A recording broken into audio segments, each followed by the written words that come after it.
Welcome to another deep dive today. Okay. And today we're going to be looking at just a single source, Right? John Bunyan's The Pilgrim's Progress. Very cool. So this is one that I know a lot of people have heard of, but maybe not a lot of people have actually sat down and read it. Yeah. It's an allegorical masterpiece, wouldn't you say? Oh, absolutely. Yeah, it's a classic for sure. It follows the journey of Christian, our protagonist, Yep.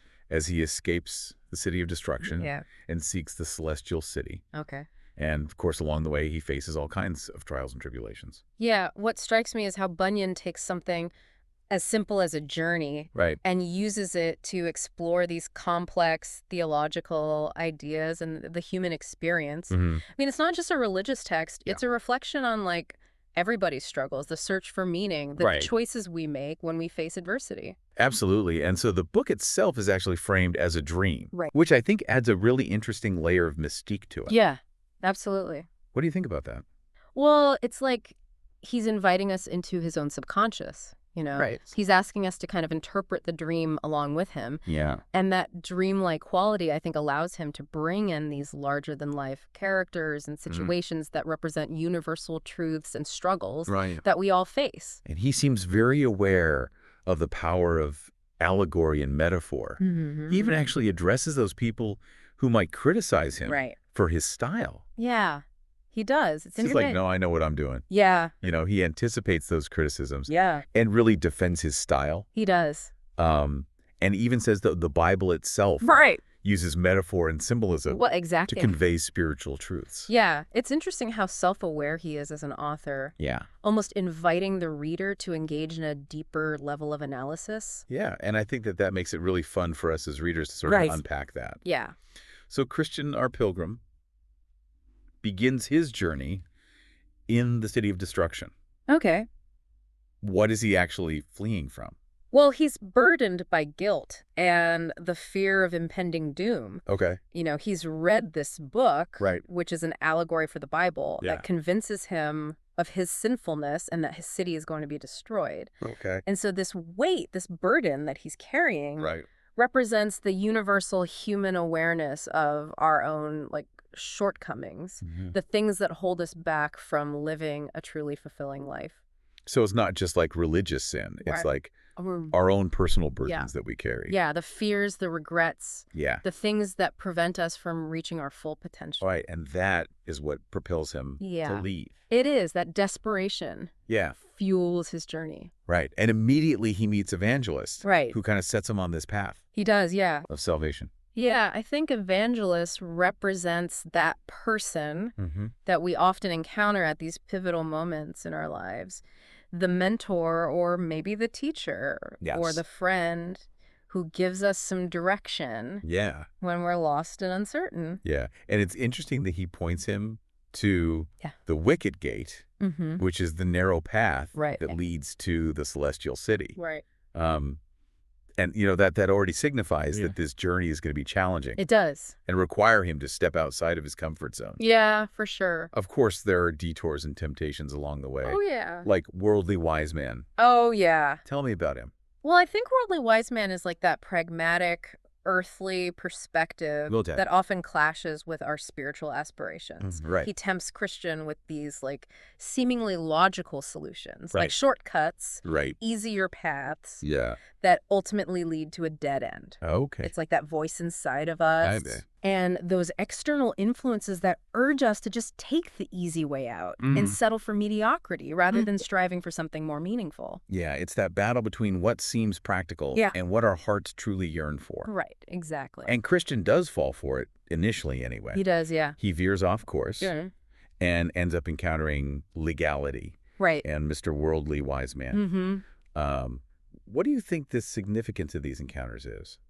Well, I think these encounters highlight the dangers of just relying on external rules and worldly success, as measures of true fulfillment.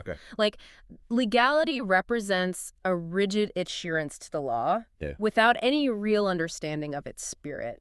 He tries to burden Christian with even more rules, making the path seem even more impossible. And then Mr. Worldly Wise Man, he embodies that pursuit of material wealth and social status.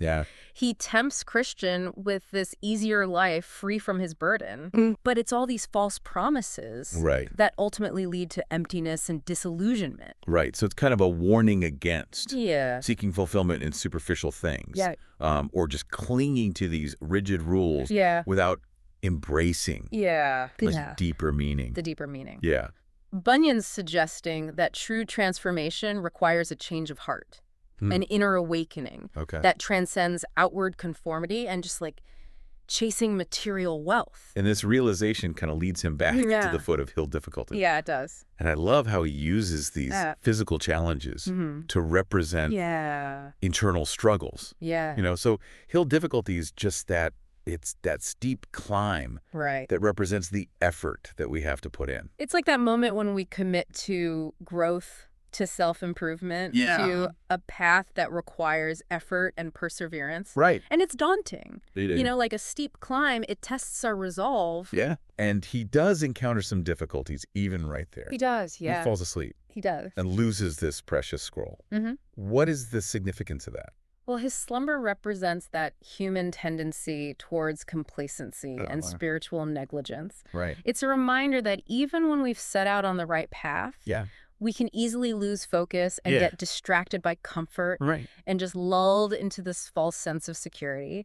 This scroll, which I think represents faith or divine guidance, is lost because of his carelessness. So it's a warning against getting too comfortable. It is. And assuming that just because we made a commitment, it's going to be smooth sailing. Exactly. From here on out. Bunyan's emphasizing this need for constant vigilance and actively nurturing our spiritual growth and safeguarding those principles that guide us on our journey. But despite this setback, he keeps going. He does. And he reaches the summit of hill difficulty. And he finds this place called House Beautiful. He does, yes. Tell me about this sanctuary and what it represents.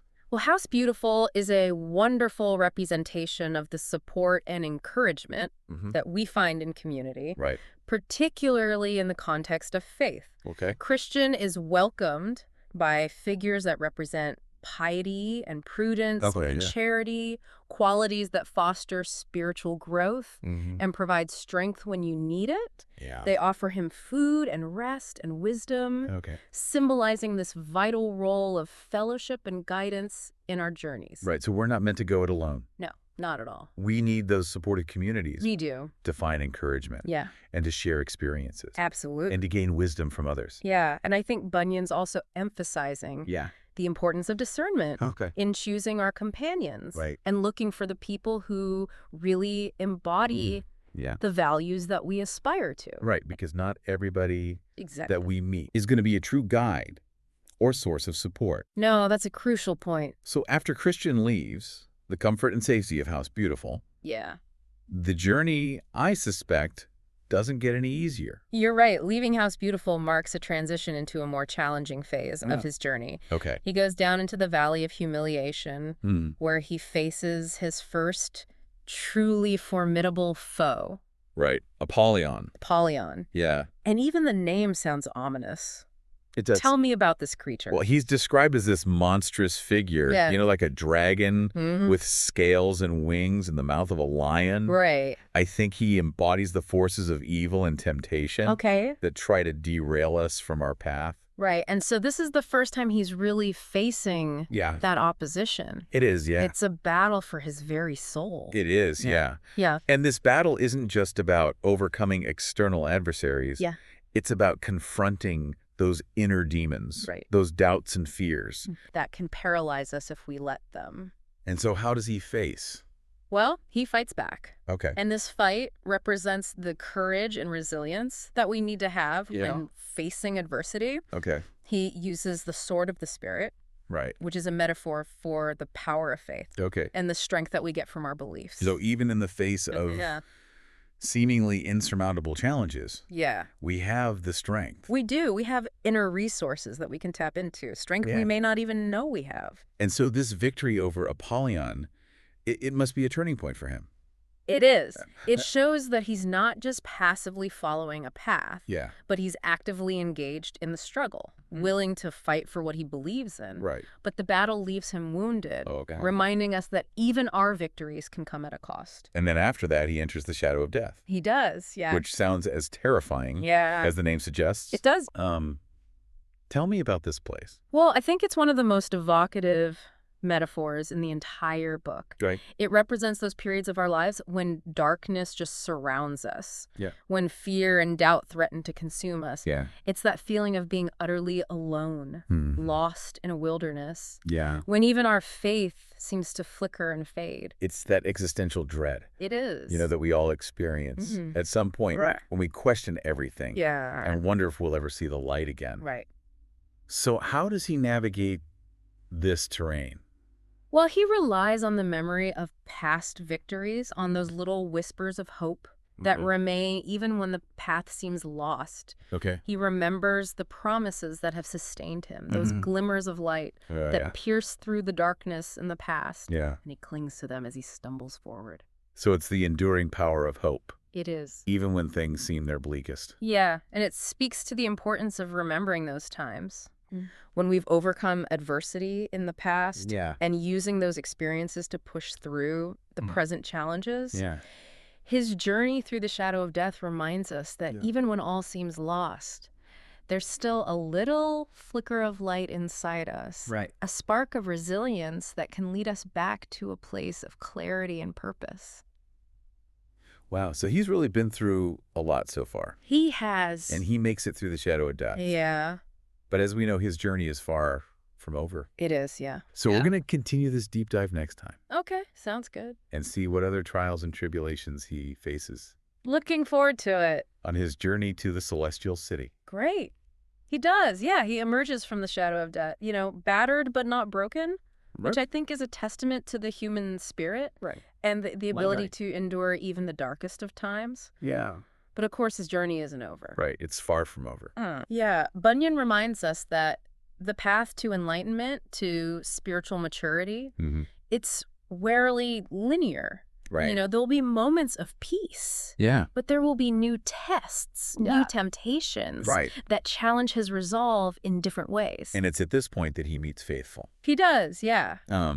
Yeah, their relationship really adds another layer of depth, I think. Yeah. To the story. It really underscores the power of companionship. Yeah. Of having somebody to share your experiences with. Absolutely. Especially as they approach Vanity Fair. Right. Exactly. Tell me about Vanity Fair. Well, the name itself kind of conjures up these images of excess and materialism and the allure of worldly distractions. Right, right. It's Bunyan's critique of societal values that prioritize superficiality, material wealth, instant gratification over spiritual growth, and real human connection. Right. It's a bustling marketplace. It is. Filled with all these tempting distractions. Yeah. Yeah, the merchants are hawking their wares, houses and lands and titles, pleasures. Okay. All things that promise satisfaction, but ultimately leave you empty. Right. Right. And that's such a great allegory for the consumerist culture that we live in. We're constantly bombarded with messages that equate happiness with possessions. Yeah. And status. Yeah. But Christian and Faithful, they seem to recognize the hollowness of these offerings. They do, yeah. So how do they resist the temptations? Well, I think their commitment to the celestial city and their understanding of true values guides them. Okay. They see through that facade. Okay. They recognize that true fulfillment cannot be found in material possessions or the approval of others. Or fleeting fame. Exactly. Yeah. But their steadfastness makes them outsiders. And they refuse to conform. And so this sets them on a collision course with the authorities. Right. And so their nonconformity is seen as a threat. It is. So what happens? They're arrested.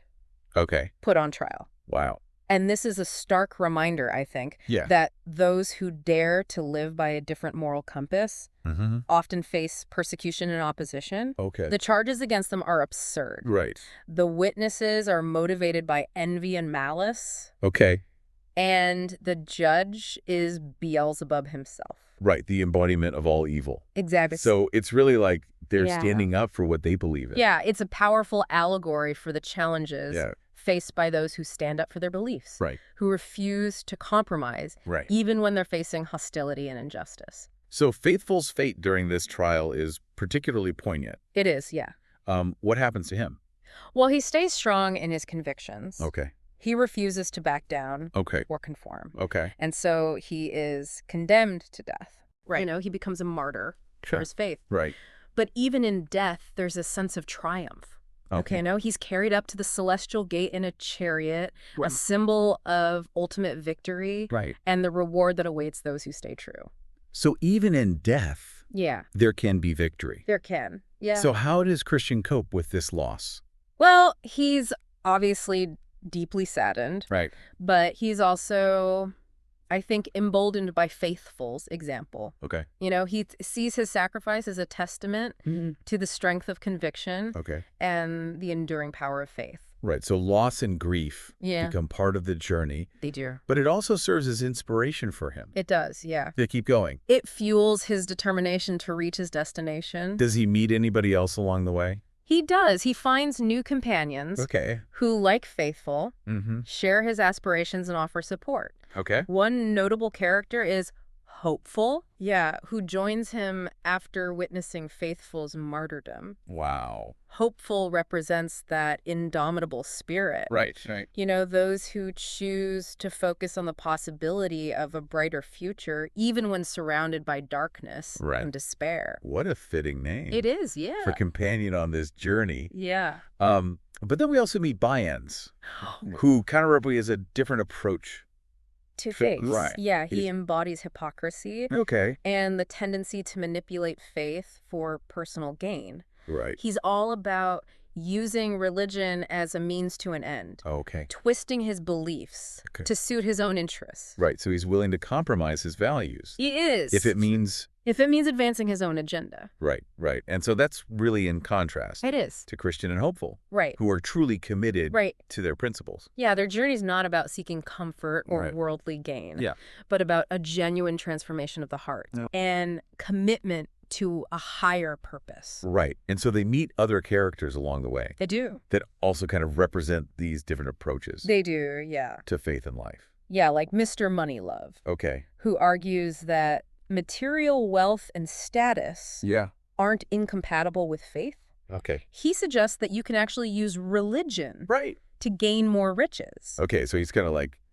Yeah, he embodies that temptation to compromise your values for financial gain, blurring those lines between spiritual aspirations and worldly ambition. And then there's Demas. Oh, yeah, Demas. Yeah. He tempts them with the allure of quick riches. Right. Promising a shortcut to prosperity. Right, the get-rich-quick scheme. Exactly. Yeah. You know? And the danger of sacrificing long-term goals for immediate gratification. It's like the closer they get to their destination, the more insidious the temptations become. They do. It's like the path itself is testing them. Right. Presenting them with choices that challenge their beliefs. Right. Yeah. Bunyan's showing us that spiritual growth is this ongoing process. It's a constant refinement of our values and our priorities. And then, of course, there's Giant Despair. Oh, yeah. Giant Despair. Tell me about this character. Well, he's a terrifying figure. Okay. He embodies the crippling power of doubt and fear and hopelessness. He captures Christian and Hopeful. Okay. And he imprisons them in Doubting Castle. Okay. Which is this bleak, desolate fortress that symbolizes the mental and emotional prisons that we create for ourselves when we give in to negativity and despair. It sounds like a descent into the darkest recesses. It is, of the human psyche. And it's a real confrontation with those inner demons that can paralyze us and just extinguish all hope. And so how do they confront this? Well, their imprisonment is a harrowing experience. Okay. It really tests their faith and resilience. Okay. Giant Despair beats them starves them. Wow. And he taunts them relentlessly, trying to convince them that it's hopeless, that their journey is in vain. Yeah. And their only option is to just give up and end their lives. So Christian really starts to feel this despair. He does. But hopeful stays true to his name. He does, yeah. Right. Yeah, he reminds Christian of their past victories, their resilience, and the faithfulness of God. Right, so even in this darkest moment, you know. The power of companionship. Power of companionship. Yeah, shared faith sustains them. Right. But how do they actually escape? Well, as they're there in the dungeon, seemingly without recourse, Christian suddenly remembers that he has this key called promise. And this key, which he had kind of forgotten about, represents the power of God's promises, this unwavering assurance that even in our darkest moments, we are not forsaken. Wow. That's a beautiful symbol. It is. Yeah, it reminds us that even when things seem impossible, we can tap into our core values, our faith, and find the strength to overcome these challenges. So they escape. They do, from the clutches of giant despair. They use the key to unlock the doors of Doubting Castle, and they get out. That's incredible. And their escape shows the liberating power of faith. Right. The way that remembering and clinging to our core beliefs can help us break free from those mental and emotional prisons that we create for ourselves. It's amazing how even in the darkest moments, we can find that strength. We can, So their journey continues. It does. What other landscapes and experiences await them? Right. They do. Yeah, their escape from Doubting Castle is a real turning point. You know, they confronted despair head on. Right. And they came out stronger. Their faith is reaffirmed. Okay. But as we know, their journey isn't over. Right. Yeah. Bunyan reminds us that spiritual growth is an ongoing process, this continuous cycle of learning and testing and refinement. Yeah. And so even as they're getting closer to this celestial city, you're saying they still have ahead of them. They do. Even as they approach their destination, there's no guarantee of an easy arrival. Right. They encounter new landscapes and new challenges that test their understanding of faith and their commitment to this path. So tell me about some of those challenges. Well, one of the most striking, I think, is their meeting with the shepherds of the Delectable Mountains. And these shepherds represent spiritual guides, mentors, who offer wisdom and encouragement to the pilgrims. They give Christian and hopeful a panoramic view of the celestial city. So they get to see their destination. And it kind of renews their hope and determination. So it's kind of like a moment of respite for them. It is, yeah. You know, a chance to catch their breath. Yeah, to catch their breath. Yeah. To reaffirm their purpose. Yeah, and to really reaffirm their purpose. Before they head out on that last leg of the journey. Exactly. But the shepherds also warn them about the dangers that are still ahead. You know, reminding them that even though they're closer to the goal, they still have to stay focused. They have to stay strong in their faith. They point out these different byways and pitfalls that have led other pilgrims astray, emphasizing the importance of just staying on the path, even when you're tempted by these easier routes. What kind of dangers do they warn them about specifically? Well, they caution them about complacency. You know, assuming that just because you're close, you're going to get there. They point out this figure called the flatterer, who uses flattery and false promises to lure pilgrims off the path. And they warn them about the enchanted ground, which is this place where the air is heavy with spiritual slumber, and pilgrims are tempted to just give in to laziness. Right. So even when we feel confident, we can't let our guard down. No, we have to maintain that vigilance, that spiritual discipline. Even when the end is near. Even when the end is near, exactly. So as they descend from the Delectable Mountains, they meet this character, Ignorance. Tell me about him. Well, ignorance represents those who have kind of a superficial understanding of faith, relying on their own good works and moral behavior rather than on God's grace. He takes what seems like an easier path, avoiding the trials that Christian and hopeful faced. He's confident in his own righteousness, believing that his good deeds will be enough. To get him into the celestial city. To get him into the celestial city. So he represents self-righteousness. He does, yeah. You know, This belief that we can earn our salvation through our own efforts. Exactly. And his path really contrasts with Christian and hopefuls, highlighting that difference between a faith that's rooted in genuine transformation and one that's just based on outward appearances or self-deception. So ignorance's journey is a kind of cautionary tale then. It is. That true faith is more than just good intentions. It is, It's about recognizing our own limitations. Yeah, humbling awareness of our need for God's grace. And then we come to this major obstacle. Yeah, the river of death. The river of death. Which represents that transition from this life to the eternal realm. Right, so the ultimate challenge. It is. Yeah. That we all face. It's a metaphor for that fear and uncertainty we feel when we're confronted with death. And even Christian. Yeah. You know, after all he's been through. Yeah, even Christian. He still feels this dread. He does. Yeah. As he approaches. Yeah, his past sins and his doubts, they resurface. And threaten to overwhelm him. So even somebody who has walked the path of faith and spiritual growth can still experience fear and doubt. It's a very human response, I think, to the idea of death. Yeah, but he's not alone. He's not. No hopeful is there with him. Right, hopeful reminds him. He does, of the promises. He reminds him of the promises that have sustained them. Yeah, so how do they cross? Well, there's no easy way. Okay. There's no bridge, no boat. Okay. They have to walk through the river. Wow. Facing their fears and trusting in their faith. So Christian at first really struggles. He does, The waters rise up to his chest and threaten to engulf him. He cries out in fear. Yeah. His doubts and passions weigh him down. But hopeful stays by his side. He does. And reminds him? He reminds him of God's promises. Yeah. And that they've never been abandoned. So it's that moment of profound vulnerability. It is. But also of just deep faith. Deep faith, yeah. Right. It's a surrender to a power greater than themselves. And do they make it across? They do. Okay. As Christian remembers those promises, the water starts to recede. Okay. He finds his footing. Okay. And emerges on the other side. Wow. Followed by hopeful. So they crossed. They did, Their crossing of the river of death signifies their triumph over fear and doubt, their ultimate surrender to God's will. And what awaits them on the other side? Well, they're greeted by angels who escort them to the gates of the celestial city. Wow. And Bunyan describes the scene as one of just unimaginable beauty and joy. Okay. The streets are paved with gold. Wow. The walls are adorned with jewels, and the air is filled with the music of angels singing.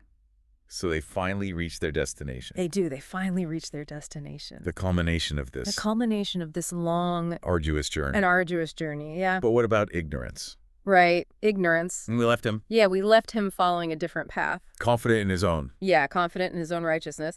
So he arrives at the celestial city alone. Okay. He hasn't gone through the same trials. And he gets to the gate. Yeah. And he doesn't have a certificate of entry. He's relying on his own self-righteousness to get him in. And so what happens? Well, he's denied entry. Okay.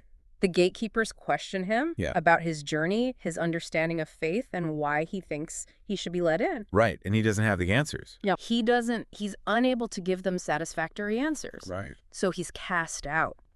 His self-deception is revealed. Yeah. His superficial understanding of faith is just not enough to get him into the city of eternal joy. So it's not about outward appearances. It's not, no. Or self-righteousness. No, it's about that genuine transformation of the heart. Recognizing. Yeah, recognizing our need for grace. Yeah. And humbling ourselves. Right, and surrendering. And surrendering. To a higher power. To a higher power, exactly. So ignorance's fate is also a warning to us. It is. Right. It is. To not be complacent. Yeah, and not to deceive ourselves. Yeah, to really engage. Yeah. In this process. In the process of spiritual growth. Of spiritual growth. Yeah, confronting our weaknesses, embracing grace. So the Pilgrim's Progress ends with this contrast. It does. You know, between Christian and hopeful, reaching the celestial city, and ignorance being turned away. Yeah, what a powerful message. It is. It really is. What do you think Bunyan is trying to tell us? Well, I think he's giving us these profound insights into the nature of faith and the challenges of spiritual growth and this ultimate search for meaning and purpose. So it's about embracing the journey, It is. recognizing our need. Yeah, recognizing our need for guidance. For guidance. And companionship and staying vigilant Right. even when we're tempted to stray. Right. And that true fulfillment is not the destination.